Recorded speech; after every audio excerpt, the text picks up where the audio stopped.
So excited about this. It's time for Mark Meets, in which I speak to the biggest names in the country, and they don't get much bigger than modelling icon and singer Samantha Fox, who became an instant national celebrity when she posed topless for The Sun's Page 3 in 1983.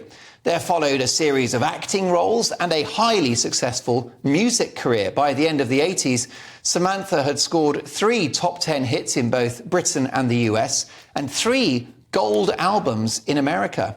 She's won a legion of new fans with her appearances on reality TV, including Big Brother, I'm a Celebrity and Come Dine With Me. And I'm delighted to say that Samantha Fox joins me now. Hi, Sam. Hello, Mark. Lovely to meet you So nice at last. How are you? What a career. Yeah. 40 years in showbiz. How's that possible? Oof, I didn't think back then that it was ever going to be this long, and I just feel amazed that it's just carried on, and I'm still here and quite sane. You know. You're very sane, and you've got a great career ongoing. No, and I'm really happy and so proud of it, you know. For sure, and we'll talk about your forthcoming US tour. You've got another TV gig coming up and a book as well and a record deal. But how did it all start? How did Page 3 come about? Well, it's a page after 2, you know that, don't you? I'm joking. Is that it? No, oh my God, it wasn't planned or anything like that, but I entered a competition in the Mirror Group, which was the Sunday People, and I came second in that. That wasn't a Page 3, that was kind of lingerie, swimwear, that kind of thing. And then I got offered a very good lucrative deal from The Sun, which was for 4 years. So I guess I knew for 4 years that's what I was going to do, and I wanted to be the best. And so quite quickly I did a few Page 3s, and then I was suddenly on Des O'Connor, Terry Wogan, presenting the 6 o'clock show. So I do believe I changed the face of it a little bit and gave Page 3 girls a voice, because I think before I came along, everyone had these preconceived ideas that were all a bit stupid. Yeah. And no, that's far from it. With so does that answer my question about what was different about you? Because all of the Page 3 girls were beautiful young women. Yeah. So what was your X factor, apart from the fact that, you know, you're obviously very gorgeous and everything, but did you have something else going on? I think because from a very early age I went to stage school. From the age of 5 I started to go to Anna Scher Theatre, and then I went to Judi Dench Mountview Theatre, so it was always in me to entertain, show off, I guess. Always a bit of a show off at school, and I think my mum and dad kind of saw that. I was one of those kids always dressing up and making fun out of myself or making little plays at home, and that's why at 5 I went to stage school, you know, because I did need that outlet, and Mum and Dad saw that. They were told when I was really young that I'd never be a 9 till 5, put it that way. And then the modelling happened, and that was amazing, a great career. And then in '86, I was sent a song called Touch Me.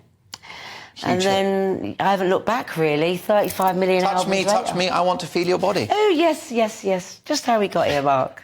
So that was obviously an amazing ride, the music career, and you're going to go to the States again on tour. It was a massive, it was 2 or 3 gold albums in America?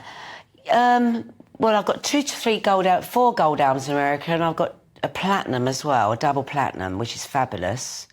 In actual fact, I've sold like 35 million albums now. People, I don't know if it really believe me, but no, it's true. They're all over my house, everywhere, only in my hall, really. Because when I come down my stairs in the morning, I see them and I think, gets me going. But no, I'm coming back with a new album. I've had a bit of a quiet period with music and touring, but I'm ready now. I've been on this fabulous Jane Plan diet. Since COVID, lost like 2 stone. I think you're the only person that lost weight during lockdown. Well done. No, I put 2 stone on, Mark. You put it on and now you've had to get it back off. God, yeah. Touring start, you know, it began last year mainly, and finishing off the album, and now I'm ready to go out there and perform like 15 numbers, hour-and-a-half shows. Got to be fit, got to be trim.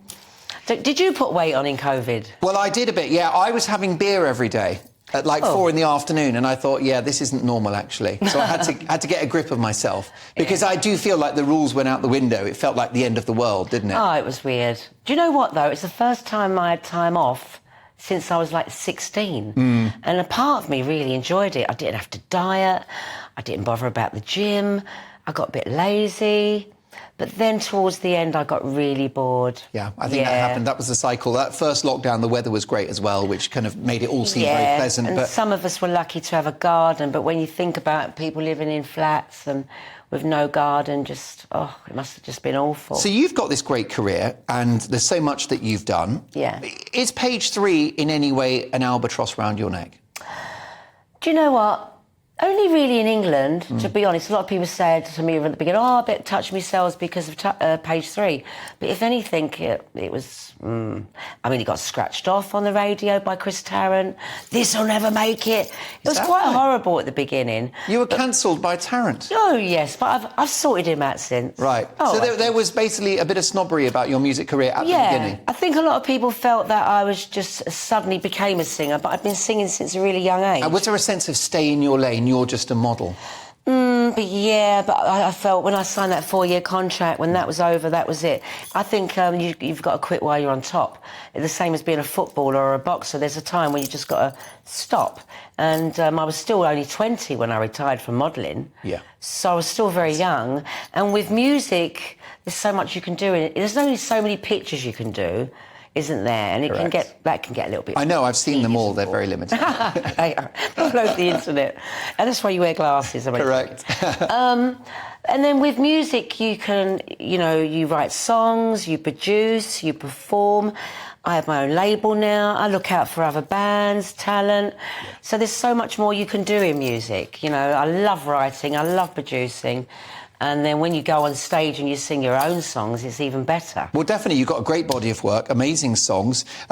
Last but not least, just briefly, just to get the Page 3 thing out the way. Was Page 3... It was a long time ago, exactly, and you've moved on, and we should as well. But was Page 3 sexist, and should we bring it back? Should the Sun newspaper bring it back? No, I think it's been and gone, really. I think... Were you sorry to see it go? Not really. No. Remember, I was brought up on it as a kid. It was the paper the family got. It was the Sun. My dad loved it for the sport. It was me and my mum who actually looked at Page 3 more. I think a lot more women do. They look at the hair. I don't know what else they look at. But, they do. They say, oh, she's pretty. And if you think about Miss World... Yeah. Women watch it more than men as well. That's true. They really do, because women are nosy. We like to look at everything. And that's exactly the same reason why I concentrate on Page 7 fellas. Oh, that didn't happen. It didn't last very long, did it? It didn't happen. I think it's gone. It's been and gone, because look at the internet now. I mean, it's sad in a way that... I've got 2 stepsons who are 21 and they've been in my life since 14.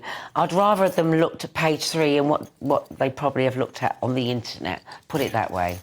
You've been very open about your sexuality. Yeah. In 2003, you announced your love for your then manager, Myra Stratton. Yeah. You got married, it was wonderful. You sadly lost Myra, I'm so sorry.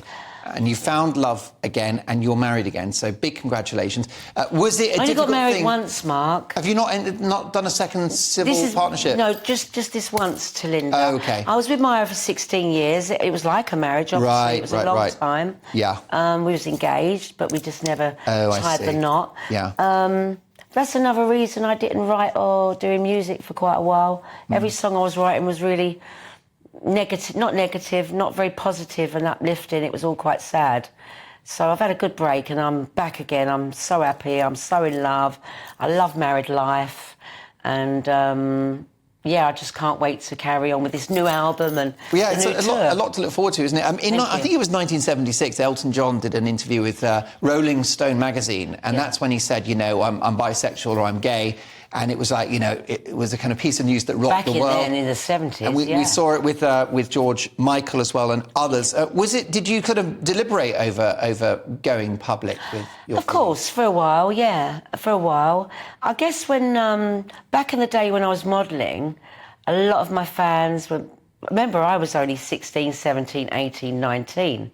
And a lot of my fans were very young. They were pubescent boys, like 14, 15. And they had this image, and all my letters were, I want to marry you, I want to be with you. But them fans have grown up with me now, and they're still my fans. So that fantasy's kind of gone, but they're just really happy for me that I've found love, because they've followed me for 40 years. And now their kids are following me, and now I've got new fans. And since coming out, a lot more girl fans, which is great. Yeah, I get bras thrown at me now instead of underpants. It is, you know, it is remarkable how much you've done. And you did I'm a Celebrity. You were alongside a mate of mine, Katie Price, and another pal of mine, Kim Woodburn. That must have been a very sparky experience. Do you know what? Everyone, when I first met Kim, I was like, oh, am I going to be scared? But do you know what? She was my best mate in there. Yeah. And she's so tall, but she's... her eyesight's so bad, bless her, and she was staying above these rocks. So every night I'd have to take her to the toilet, and we'd wake everybody up because we'd just have the giggles, and everyone would get oh, look how much weight I lost there. Yeah, if you want to lose weight, Mark, go in the jungle. Just go in the jungle. Listen, you're a total hero. Unbelievable career. You've got a reality TV coming in the autumn. I have, yeah. The album, what's it called? I haven't decided yet. Working title. We've got a new album coming, and a US tour, and a book which is going to be serialised. It's all happening. It's all happening. And listen, will you come back and be a friend of the show?